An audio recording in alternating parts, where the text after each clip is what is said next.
আপনারা জানেন যে আমরা 5 আগস্ট পরবর্তী আমরা পরপর 2টা বড় আন্দোলন করেছি।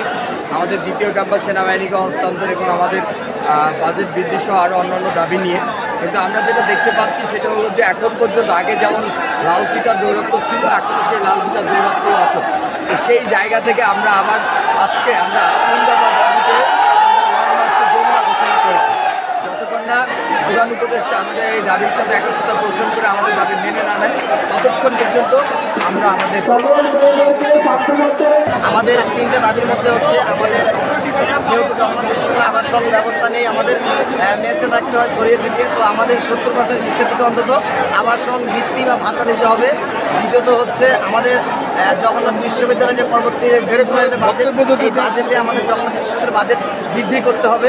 অন্যান্য বিশ্ববিদ্যালয়ের তুলনায় আমাদের জগন্নাথের বাজেট খুবই নগণ্য। সেই লক্ষ্যে আমাদের জগন্নাথের বাজেটটা যাতে বৈষম্য দূর হয় এবং বাজেট বৃদ্ধি করা হয়। তৃতীয়ত হচ্ছে আমাদের জগন্নাথ বিশ্ববিদ্যালয়ের দ্বিতীয় ক্যাম্পাসের কাজ, যেটা অলরেডি শুরু হওয়ার কথা হচ্ছে এবং সেনাবাহিনীর হাতেও হস্তান্তর করা হয়েছে। এটা আমরা আন্দোলনের মাধ্যমে করেছিলাম, কিন্তু আমরা যাচ্ছি একনেকের মাধ্যমে অগ্রাধিকার ভিত্তিতে আমাদের জগন্নাথ বিশ্ববিদ্যালয় দ্বিতীয় ক্যাম্পাসের কাজ দ্রুত বাস্তবায়ন করা হয় এবং আমাদের জগন্নাথ বিশ্ববিদ্যালয়ের সামগ্রিক শিক্ষার্থীদের যাতে আশা আকাঙ্ক্ষার প্রতিফলন আজকে যমুনায় লং মার্চ টু যমুনার মাধ্যমে প্রতিফলিত হয়।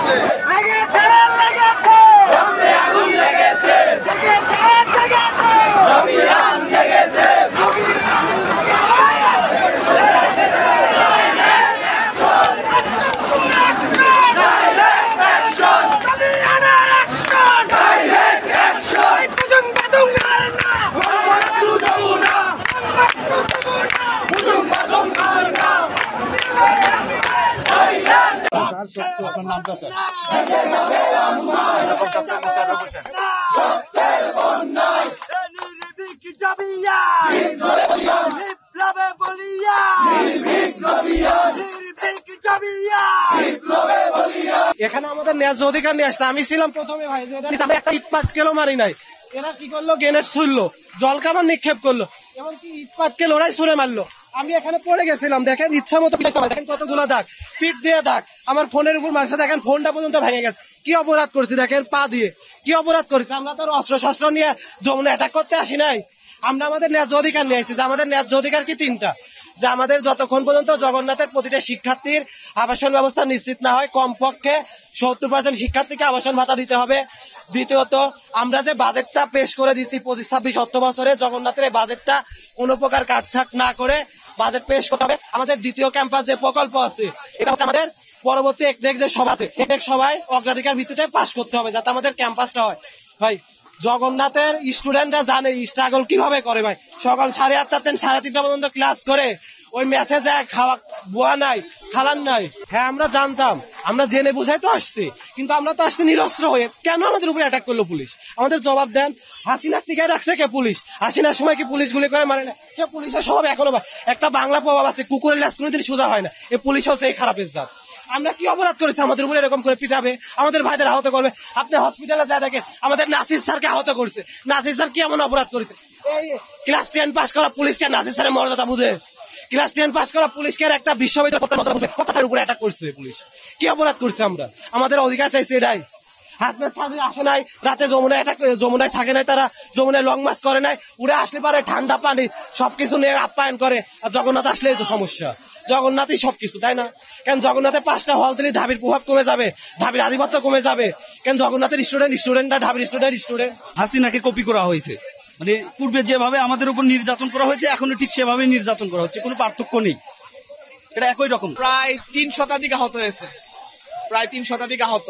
একটি শান্তিপূর্ণ আন্দোলনে, শিক্ষার্থীদের আন্দোলনে হাসিনার রেজিমের মতোই ইউনূস সরকার এই কাজটা করলো। জগন্নাথের শিক্ষার্থীরা ইনশাআল্লাহ দৃঢ়ভাবে মোকাবেলা করবে এবং তাদের দাবি আদায় করেই মাঠ ছাড়বে ইনশাআল্লাহ। এটাকে অবশ্যই গণতন্ত্রের উপর হামলা দেখা হচ্ছে। আমরা শান্তিপূর্ণভাবে আমাদের যে 3 দফা নিয়ে যমুনা কর্মসূচির জন্য আমরা যাচ্ছিলাম, তখন পুলিশ আমাদেরকে এখানে দেখা মাত্রই প্রথমে টিয়ার শেল, তারপরে সাউন্ড গ্রেনেড, তারপরে পাইছে টিচাররা ছিল, টিচারদেরকেও লাঠিচার্জ করছে, তারপরে আমাদের সাধারণ শিক্ষার্থীদের গণহারে লাঠিচার্জ করা শুরু করছে।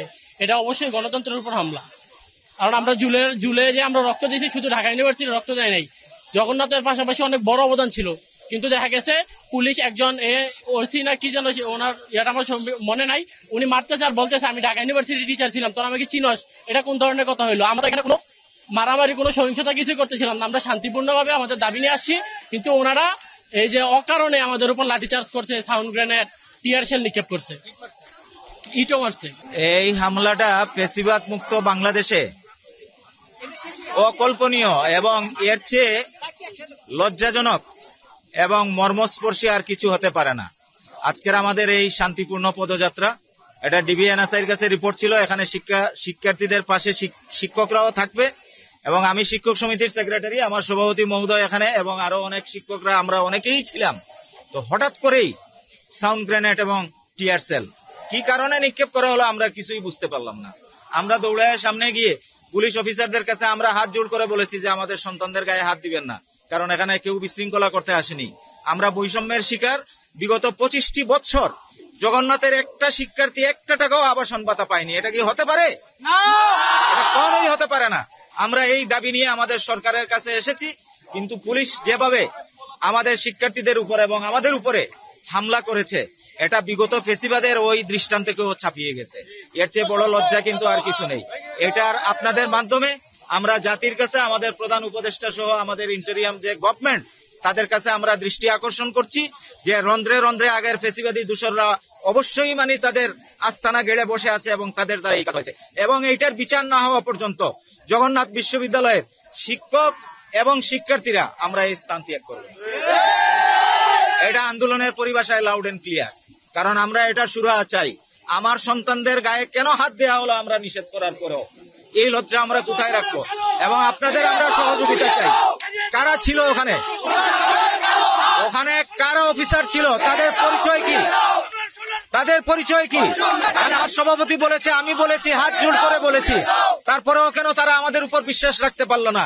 এবং আমি এটাও বলেছি যে আমি সমিতির সেক্রেটারি, আমি 18,000 শিক্ষার্থীর দায়িত্ব নিব, কেউ কিছু করবে না, আপনারা কোনো অ্যাকশনে যাবেন না। তারা শুনেনি। কারণটা কি? আপনাদের মাধ্যমে আমি এই প্রশ্ন জাতির কাছে রাখতে চাই। আমাদের এখান থেকে তারা আমাদের দাবি ছিল প্রথম তিনটা, এখান থেকে এখানে আসার পর আর নতুন দাবি যুক্ত হয়েছে পরিস্থিতির কারণে। আমরা আসার আগেই সাউন্ড গ্রেড তার মানে উস্কে দিয়েছে, এরপর টিয়ার গ্যাস ছেড়েছে, তারপর লাঠি চার্জ করেছে, বুট দিয়ে ছেলেদেরকে পিটিয়েছে, লাঠি মেরেছে। একটা ছাত্রকে 5টা পুলিশ, আমি ছিলাম, আমি ঠেকাতে পারি নাই, কোন রকম তাকে উদ্ধার করছে। একটা মেয়ে পাশে পড়েছিল। এখানে স্পষ্ট এই ঘটনা যখন ঘটছে আমরা দেখেছি, আমরা সাথেই ছিলাম। দ্রুত আমরা কাঁটাতারের পাশ দিয়ে গিয়ে তাদেরকে বলেছি যে আপনারা জানেন এনএসআইডিএলজির শিক্ষক ছাত্র শিক্ষক সমিতির প্রেসিডেন্ট সেক্রেটারি আছে, শিক্ষক নেতৃবৃন্দ আছে, তার মানে এখানে অভিভাবক আছে, ছাত্ররা অবশ্যই ছাত্র শিক্ষকদেরকে মান্য করে তাদের সাথে। এরপরেও তারা যে কাজটি করেছে, এরপর আমরা কথা বলতে বলতে আমরা 2 দিন ফেলে দিয়ে, ধাক্কা দিয়ে ফেলে দিয়ে, আমি তো মাঠে পড়ে গেছি, একে আমি হারিয়ে ফেলেছি। তারা ছাত্র যাচ্ছে তার পিছনে পিছনে দাঁড়ানো হয়েছে, মনে হয় যেন যুদ্ধক্ষেত্রে, মানে ইন্ডিয়া পাকিস্তানের যুদ্ধ, মানে উনি যেন ইন্ডিয়ার মতো যুদ্ধ শুরু করে দিয়েছে। এই অবস্থা আমার কাছে স্পষ্ট যেটা মনে হয়, এইখানে ভবিষ্যৎ আছে। ষড়যন্ত্রটা কি? ছাত্র শিক্ষক এদের উপর যদি আমরা একটা কিছু করতে পারি, এটা সিচুয়েশন অ্যাগ্রাভেট করবে। অ্যাগ্রাভেট করলে সরকারের একটু ঘটনা কি হবে, অবনতি হবে, এইটা তারা সৃষ্টি করতে চায়। আমার মনে হয় এইটা ফেসিবাদীর যারা আছে তাদেরই একটা অংশ ধরে কাজ করছে। এজন্য আমি সরকারের কাছে আহ্বান, পুলিশ প্রশাসন বিশেষ করে যারা এই ধরনের লোক আছে, তারা এই ঢাকা সিটিতে তাদের কোনো পোস্টিং থাকা উচিত না। তাদের বায়োডাটা চেক করে তাদেরকে এখান থেকে প্রয়োজনীয় ব্যবস্থা নেওয়া উচিত, নাহলে সরকারের জন্য আরো বিপদ। আর এই ঘটনা যেটা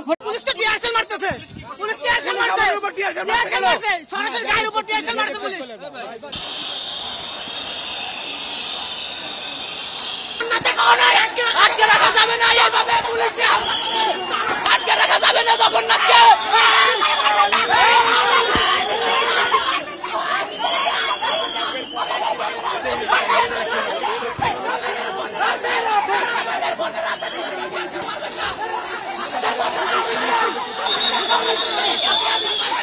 মারামারি হচ্ছে, মারামারি হচ্ছে, মারামারি লাইনে থাকেন, মারামারি হচ্ছে, লাইনে থাকেন।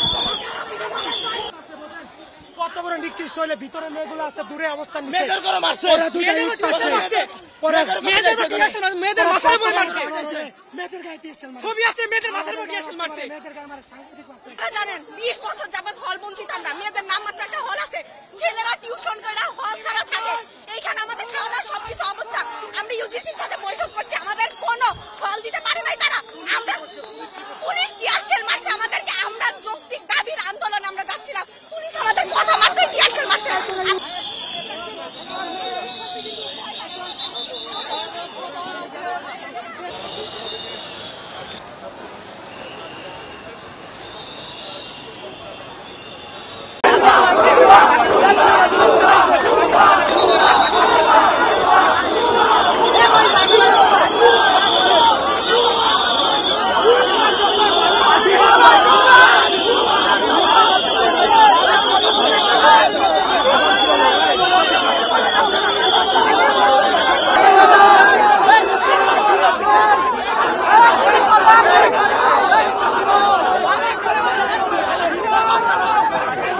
এত বড় বড় নেতা উনারা হয়ে গেছে উনারা আসলে আপনাদের গুলি হয় না আপনাদের সাউন্ড গ্রেনেড হয় না যখন জবি শিক্ষার্থীরা আসে তখন আপনারা লাঠিচার্জ করেন আপনারা সাউন্ড গ্রেনেড মারেন টিয়ার গ্যাস মারেন গুলি চালান জুলাই বিপ্লব কি রাতারাতি হয়ে গেছে জুলাই বিপ্লব কি শুধুমাত্র ঢাকা বিশ্ববিদ্যালয়ের শিক্ষার্থী হাসনাত আব্দুল্লাহরা করছে জগন্নাথ বিশ্ববিদ্যালয়ের শিক্ষার্থী মারা যায় নাই